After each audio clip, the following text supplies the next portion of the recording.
This spreadsheet saved my agency 8 billable hours per month. Across all of our clients, we used to spend around 2 days a week going through each ad account, adding them into a spreadsheet, and then writing a report on the data compared to the previous data, and then individually sending them out over email or via Loom to each of our clients. However, we ran the task through the framework I'm about to show you, and now 95% of that task is fully automated. And that is 8 billable hours back in my agency, and time that can be reallocated to strategy, sales, and client-facing activities. But before I do show you the framework, you need to understand that most businesses are following the hype on Instagram, LinkedIn, and X, and just feel like you can automate or add AI to anything and everything. Now, that is kind of true, but if you just try and automate a task, you're gonna fall short. So stick with me till the end of this video, and you'll understand how to score and prioritize automation tasks that actually drive revenue, save time, and reduce the stress of running your business. I hope you enjoy. So a lot of people asking the same question: what should I actually automate? And that's exactly why I built this automation matrix. So I'm going to jump into the spreadsheet now and let's walk through it. So let's run through this. How do we actually use this priority matrix? Well, what we're going to do is we're going to write down the name of the repetitive task or process in the business. So that could be, writing a follow-up sales email, that could be a weekly social media posting, that could be invoicing clients, for example. And we really want to be aiming for 5 or 10 workflows, right? And the more we can actually brain dump, the better this kind of exercise will be. And just remember that this will be an ever-growing tool, and you can always kind of add more afterwards. So before we actually jump in, at Montage Digital, we have identified 5 key criteria that steer whether the task is worth automating or not. Now, as you can see, that is, does it save time? And how many hours per week does this task currently take? And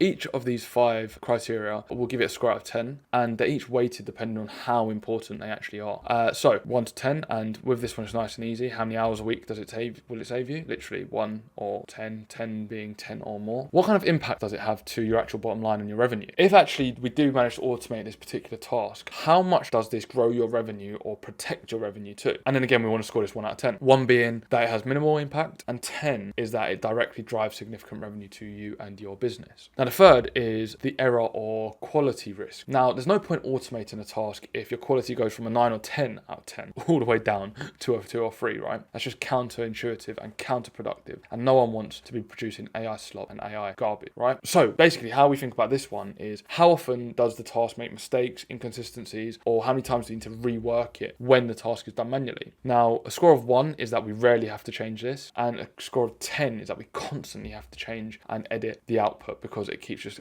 kind of providing AI slop, basically. The next one is how repetitive and rule-based is the task. If the task is very simple, X happens, then Y happens, or X plus Y equals Z, or 1 plus 2 equals 3. If it's simple like that, then it's a 10 out of 10 because it's identical every single time. If the process changes every single time, that is extremely high variance in the task, so we only would assign that a 1, and then obviously you'd kind of determine that in the middle. Then what is the feasibility? Like, how easy is it actually to automate with the current tool set you have? 1 would be it's extremely complicated to do that. 10 is it's very kind of easy to do with off-the-shelf solutions. So an example might be that you want to build your own large language model and you want to integrate it into your own cloud system, etc., etc. That will require a lot of custom build and be extremely complicated. So that will be closer to the 1. However, if it can be done using N8N, Make, Zapier, Go High Level automations, etc., then that 10 is extremely feasible. So based on the multiples assigned, it will then times the score by said multiple, and it will assign a value to it. It will then add all the values together and give you a score out of 85. Then we have some color coding. So if your automation gets a 70 or more, then we want to automate that immediately. It's top priority. It's going to be super important to the business. It's going to add revenue. It's going to save time. It's going to reduce stress. If it's an amber, so if it gets a score of 40 to 69, then it's important, but you don't have to drop everything and run straight to do it, right? You definitely want to start planning, but you can kind of put that on a shelf for the time being. And then if it's at 40 or less, then that's a red, and basically just revisit later or totally forget about it, okay? Now, this is the priority matrix. Super, super simple, and it doesn't have to be complicated, right? What I want to do is just put in a workflow. So let's just use that weekly reporting example I gave at the start.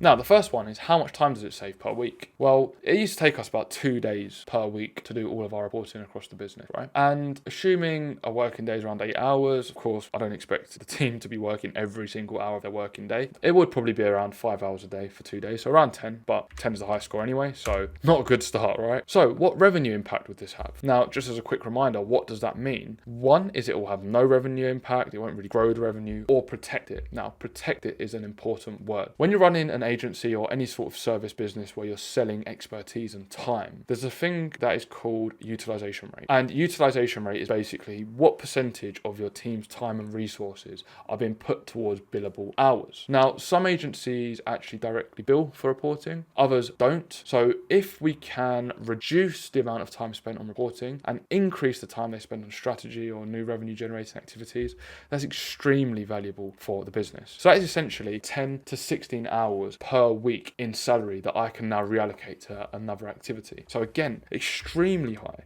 impact to the business. Now, what is the error quality risk? Well, you can bring the data from the ad account to the platform automatically. It'll move the number from one place to another. It will then sort those numbers and enrich them using a large language model like a ChatGPT, a Claude, etc. And it will provide the report. Now, actually, automating moving a number from A to B, there's actually less risk in the automation doing it than human doing it, because we've had a few cases before where moving numbers from A to B, if you're looking at hundreds and hundreds of spreadsheet rows and numbers in a short period of time, your eyes are bound to deceive you. So, is this an error or quality risk? Does this provide mistakes, inconsistencies, or reworks when done manually? If this is rarely the case, then 1. If it's 10, then constantly. Well, we are often making mistakes when it comes to writing reports, and not ashamed to admit that. Moving numbers from A to B can be harder than it sounds, and it can kind of be victim to very easy and hard to spot errors. So I'm going to give that a 7. How repetitive is this task? Well, again, like with the error and quality risk, you're literally moving number from A to B and then running those numbers and comparing them to the previous week, and then you're running them through a large language model with a strict prompt. So repetitiveness, it's an 8 or a 9. Well, how feasible is this? Well, automating reporting has been a thing for a very long time, and softwares often charge hundreds of dollars a month to do so. However, there are a lot of off-the-shelf solutions. You could do this effectively with Claude Code, N8N, Make, Zapier, if your data is structured properly. And we actually achieve this with a simple N8N automation, and that is a feasibility 10 out of 10. Now, it has given us a weighted priority score of 77 out of 85, and it's told us automate this immediately. So that's exactly what we did. Now, another one, for example, let's think about chasing invoices. So how many times do we have to chase invoices? Again, let's imagine you're a law firm or a building company where you're probably not using a Stripe or a payment processor, you could be spending a lot of time per week on this. Let's say 8. How much revenue impact? Well, if you get an invoice settled, you're getting paid. Not much more revenue impact than that. What error or quality risk? Now, this really depends how clean your data is, how up to date you keep your QuickBooks or whatever kind of system you're using for invoicing. So there's probably a relatively high chance of error here, but we will kind of put that at a 4. How repetitive is this? Well, I'd say there's actually some nuance involved. So it might be a bit dangerous to actually chase these invoices depending on the type of business. If you're a business that relies on high volume, low value transactions, fine. For a business that's low volume, high value transactions where you've got a really good personal relationship with the client, do you want to be sending automated messages? Maybe not. So again, we'll keep this a 4. How feasible? Again, there's a lot of this built in with tools like QuickBooks Xero already. So feasibility, 10. Now, this is given a weighted score of 66. Good, but not as important as our weekly reporting. So if I was to do all of this and fill out a load more of these processes, let's assume I've done that, you can see down here that it will give me a summary of how many tasks I need to automate immediately, how many I need to plan and build, how many I don't need to worry about too much and can visit later, and what my highest priority workflow is. So what I would recommend is you take this spreadsheet, which is going to be linked in the comments down below, and you spend a couple hours, speak with your team, think about your business process, and think about what workflows and processes do you do on a regular basis, and start assigning some values to this. They're arbitrary numbers, sure, so there'll be some nuance involved. However, it'll be really important to understand what and when to automate, and also the financial impact it will have to your business, which is why we run businesses in the first place, right? Now, the matrix I just showed you is the what to automate, but before you can actually use it properly, you actually need to know where your business sits and how AI and automation ready your business actually is. That's because automating or adding AI to a broken process or system is just accelerating the mess even faster. And that's why we actually built the AI Readiness assessment. It's a totally free assessment that takes less than 2 minutes and is only 6 questions. By answering each multiple choice question, you'll then be assigned a score out of 100 that will show you exactly where your business sits in terms of AI and automation readiness. It will then provide you with some feedback on what to focus on. Is it tidying up your data? Is it starting to automate your processes? Is it just taking a step back entirely and rethinking your entire workflow? And it will actually give you a tailored roadmap on exactly what to focus on. But for the next 3 businesses that complete the assessment, I'm going to give them a totally free AI implementation audit. And I'll sit down with you for an hour and I'll run through your exact workflows and processes. We'll take your scores, we'll map it against what you're currently doing, and I'll hand you back a prioritized 90-day implementation roadmap. So if that sounds of interest to you, the link is in the description of this video. And if you found this video useful, please consider liking and subscribing, because I'll be dropping weekly videos on how to implement AI and automation to your business to help you save time, reduce stress, and increase your profit margins.